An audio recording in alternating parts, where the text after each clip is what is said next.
चारों तरफ सन्नाटा छाया हुआ था। ठंड की वजह से लोग घर से बाहर नहीं निकलते थे। यहाँ छोटे से किराए के कमरे में पीली ट्यूबलाइट झिलमिला रही थी।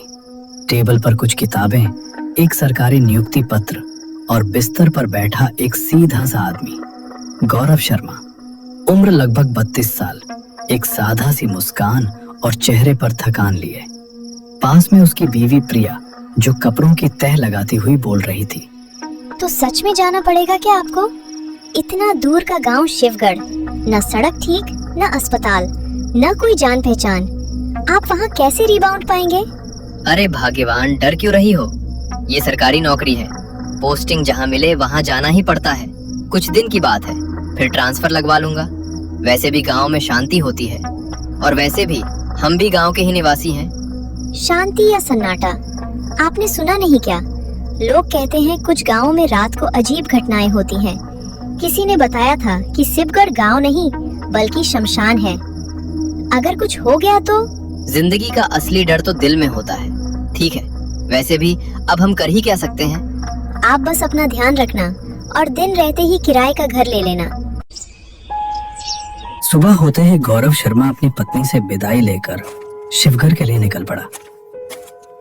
वो बस स्टैंड पर खड़ा होकर बस का इंतजार कर रहा था, मगर काफी देर तक कोई बस नहीं मिली। कुछ समय बाद दूर से एक पुरानी सी बस आती दिखाई दी। कंडक्टर ने कहा कि ये बस उसे सीधे शिवगढ़ ले जाएगी। गौरव बस में चढ़ गया। बस शिवगढ़ तो पहुंच गई, लेकिन तब तक शाम गहरा चुकी थी। नीचे उतरते ही गौरव को एक अजीब सी सिहरन ने घेर लिया। चारों तरफ घना सन्नाटा, मानो किसी ने पूरे इलाके की आवाज छीन ली हो। ना कोई दुकान खुली, ना कोई इंसान, ना किसी वाहन का शोर। बस दूर कहीं कोई पत्ते हिलने की सूखी सी आवाज। ये तो अजीब जगह है, इतना सन्नाटा। गौरव मन ही मन बुदबुदाया। उसे पहली ही नजर में लगा कि उसका ट्रांसफर सजा जैसा है। शहर की भाग दौड़ से ये गांव जो 7 बजे ही कफन ओढ़ लेता है। बस स्टैंड के बगल में एक पुरानी धुंधली ट्यूबलाइट टिमटिमा रही थी, हर कुछ सेकंड पर बुझने की धमकी देती हुई। गौरव इधर उधर देखता रहा कि शायद कोई ऑटो वाला मिल जाए, लेकिन मैदान बिल्कुल खाली। अब क्या करूं? वो बैग कंधे पर टांगते हुए सोच ही रहा था कि तभी पीछे से एक धीमी आवाज सुनाई दी। गौरव पलटा। अंधेरे से एक बैलगाड़ी धीरे धीरे बाहर आई। 2 काले बैल जिनके गले की घंटियां धीमे धीमे बज रही थी, और उस पर बैठा एक दुबला पतला झुर्रियों से भरा आदमी। कपड़े ऐसे जैसे बरसों पुराने, चेहरे पर अजीब सी थकान और आंखें गहरी बुझी हुई। गौरव ने हाथ उठाकर उसे रुकने का इशारा किया। भैया चलोगे? मुझे शिवगढ़ जाना है। बैलगाड़ी वाला गौरव को ऊपर से नीचे तक देखने लगा। उसकी आंखों में हल्की सी चिंता और कुछ अनकहा डर तैर रहा था। बाबू, शिवगढ़? उधर इस समय? हाँ, वहीं मेरा क्वार्टर है, बैंक वहीं है, जाना जरूरी है। बाबू, शिवगढ़ गांव नहीं है, वो तो शमशान है। क्या मतलब? शिवगढ़ में अब कोई रहता नहीं। वो जगह जहाँ हर घर के दरवाजे पर धूल जमी है, जहाँ रात को इंसान नहीं और कोई चलता है। बाबू, लोग कहते हैं वो मरा हुआ गांव है, मृतकों का घर। गौरव की रीढ़ में ठंडी लहर दौड़ गई। हवा एकदम थम सी गई। दूर कहीं उल्लू की आवाज आई, धीमी, लंबी और अशुभ। बैल वाले ने आह भरते हुए सिर हिलाया। आप यकीन मानो, इस समय वहां जाना गलती होगी। वापस सुबह जाना, वरना। और गौरव पहले बार सोचने लगा, क्या वाकई शिवगढ़ में कुछ ऐसा है जो उसे नहीं पता? काका, नौकरी मेरे लिए बहुत जरूरी है। मेरा ऑफिस वहीं है, जाना तो पड़ेगा ही। मैं ड्यूटी नहीं छोड़ सकता। बैल वाले ने कुछ पल उसे देखा, जैसे वो गौरव की जिद और मजबूरी दोनों को समझ रहा हो। फिर उसने सिर हिलाया। ठीक है बाबू, अगर रात में कोई दिक्कत हो जाए, अगर डर लगे या कुछ भी अजीब लगे, तो हमारे गांव रामपुर चले आना। शिवगढ़ से बस 2 कोस दूर है। हमारे यहाँ लोग रहते हैं, कम पर रहते हैं। ठीक है काका, धन्यवाद। दोनों बैलगाड़ी पर बैठ गए। बैलगाड़ी चांद की फीकी रोशनी में धीरे धीरे आगे बढ़ने लगी। घंटियों की आवाज सुनसान रास्ते में गूंज रही थी। कुछ देर बाद अंधेरा और गहराता गया। पेड़ों की परछाइयां रास्ते पर गिरकर ऐसे लग रही थी मानो लंबी मुड़ी तुड़ी उंगलियां गाड़ी को छूने की कोशिश कर रही हों। इस बीच गौरव चुप ना रह सका। काका, शिवगढ़ में असल में क्या हुआ था, आपको कुछ पता है? उतना तो हमें भी नहीं पता बेटा, लेकिन जितना सुना है उतना बहुत है। कहते हैं पहले शिवगढ़ एक बिल्कुल साधारण गांव था। लोग हंसी खुशी रहते थे, फसल अच्छी, माहौल शांत, कुछ भी अजीब नहीं। लेकिन एक रात सब बदल गया। बीच बीच में अचानक गाय, भैंस और बकरियां गायब होने लगी। किसी को समझ नहीं आया कि क्या हो रहा है। एक दो नहीं, पूरे पूरे समूह के जानवर देखते देखते लापता हो जाते। और जब मिलते थे तो कभी खेत में, कभी गांव की चौपाल पर पड़े होते। उनके शरीर पर गहरी ऐसी खरोंचे मानो किसी ने पंजों से मांस उधेड़ डाला हो। गौरव ने सांस रोककर पूछा, खून? हाँ बाबू, जैसे किसी ने उनका खून चूस लिया हो। एक बूंद भी नहीं बचती थी। धीरे धीरे बात सिर्फ जानवरों पर नहीं रुकी, फिर लोग गायब होने लगे। दिन में सब ठीक लगता था, लेकिन रात होते ही जैसे कोई काला साया गांव पर फैल जाता था। जो भी अकेला मिलता दिखाई देना बंद हो जाता। डर के मारे गांव के ज्यादातर लोग रातों रात शहर चले गए। जो बचे वो भी शाम के बाद दरवाजे बंद करके बैठ जाते हैं। अब शिवगढ़ में मुश्किल से 4-5 घर बचे हैं। वो भी शाम 5 बजे के बाद बाहर नहीं निकलते। कहते हैं बाबू, आज भी रात के समय वहां कुछ चलता है। कौन, क्या, किसी ने कभी देखा नहीं, और जिसने देखा वो वापस नहीं लौटा। बैलगाड़ी से उतरकर जब गौरव शर्मा शिवगढ़ की गलियों में कदम रखता है तो उसकी उम्मीद से भी ज्यादा घोर सन्नाटा उसका स्वागत करता है। चारों तरफ अंधेरा ही अंधेरा, न कोई आवाज, न कोई चलता फिरता इंसान, न कोई घर में जलती हुई रोशनी। बस कहीं दूर से कुत्तों के भौंकने की लंबी खिंची हुई आवाज हवा को चीरती हुई आ रही थी, जैसे वे किसी अनदेखी चीज पर भौंक रहे हो। गौरव ने घबराकर खुद से कहा, बाप रे, सच में ये गांव तो बिल्कुल सन्नाटे में डूबा है। क्या मैं यहाँ रह भी पाऊंगा? उसके पैरों के नीचे सूखी मिट्टी चरमराई और पुरानी लकड़ी के घरों की खिड़कियां हवा में धीरे धीरे खटखटाने लगी। काफी मुश्किल से उसे अपने रहने वाला क्वार्टर मिला। एक पुराना जर्जर मिट्टी का घर जिसके दरवाजे पर जाले लगे हुए थे। गौरव अंदर घुसा तो चारों तरफ घुप अंधेरा था, मानो घर ने वर्षों से किसी रोशनी को देखा ही ना हो। उसने बैग से लालटेन निकाली, उसकी बत्ती जलाई। पीली रोशनी फैलते ही दीवारों की दरारें, जालों में फंसे कीड़े और पुरानी लकड़ी की बदबू उसकी नाक में चढ़ गई। थकान इतनी थी कि उसने रात का खाना भी नहीं बनाया। बिछौने पर गिरते ही उसकी आंखें धीरे धीरे बंद होने लगी।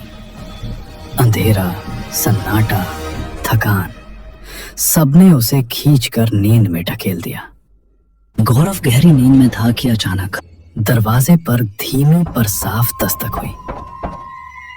वो पहले करवट बदलकर सोता रहा, सोचा शायद सपना होगा, लेकिन कुछ क्षण बाद इस बार जोर से गौरव ने आंखें खोली।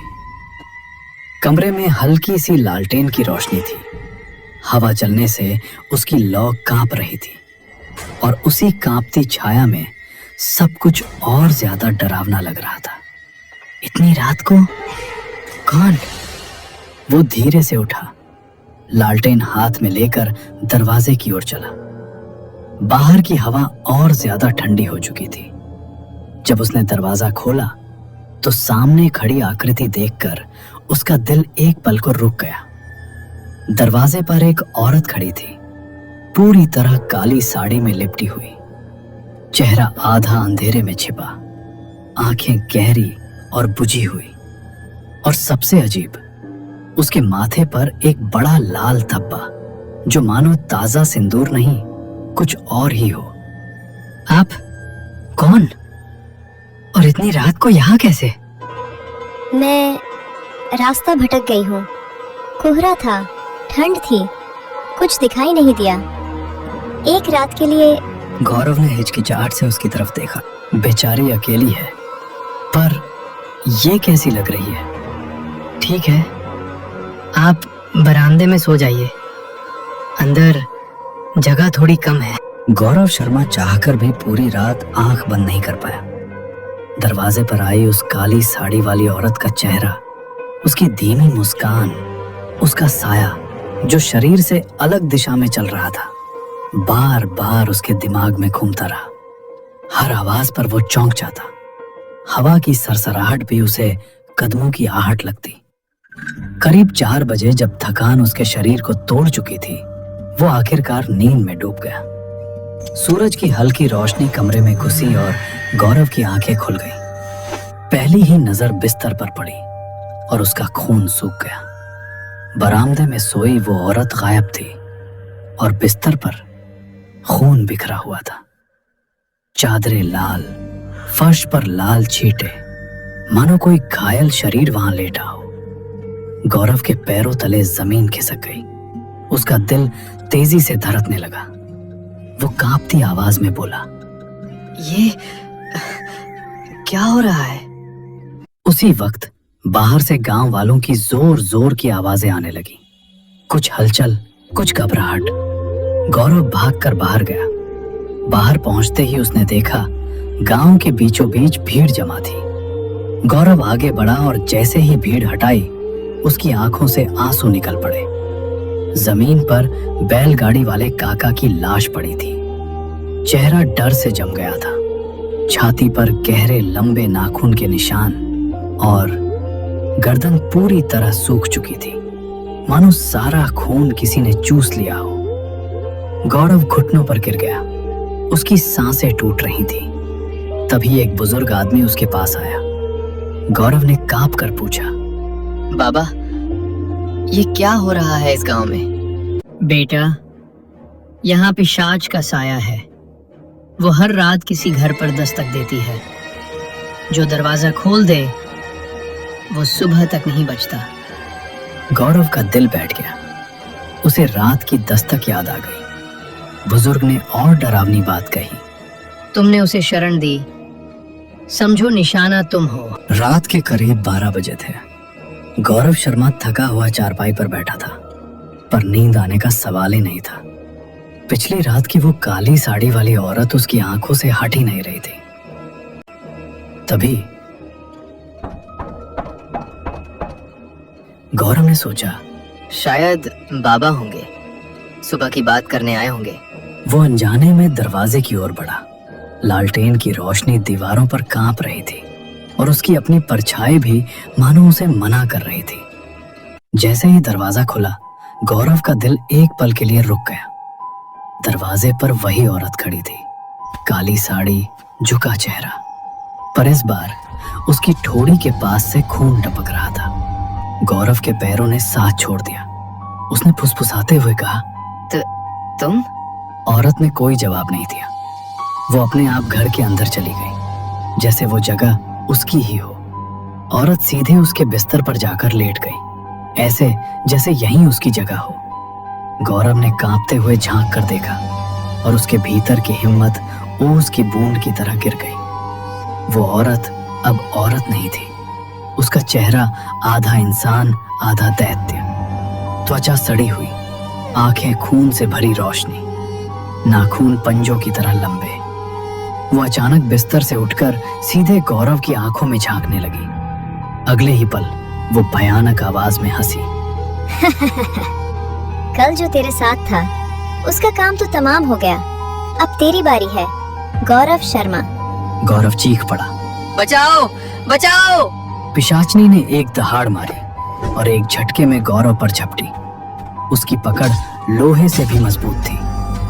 गौरव गर्दन छुड़ाने की कोशिश करता रहा, लेकिन उसकी पकड़ में इंसानी ताकत का कोई मतलब नहीं था। अगले ही पल चीखों की गूंज पूरे शिवगढ़ में फैली, पर किसी ने दरवाजा नहीं खोला, क्योंकि शिवगढ़ में रात को दरवाजा खोलना मौत को बुलाना होता था।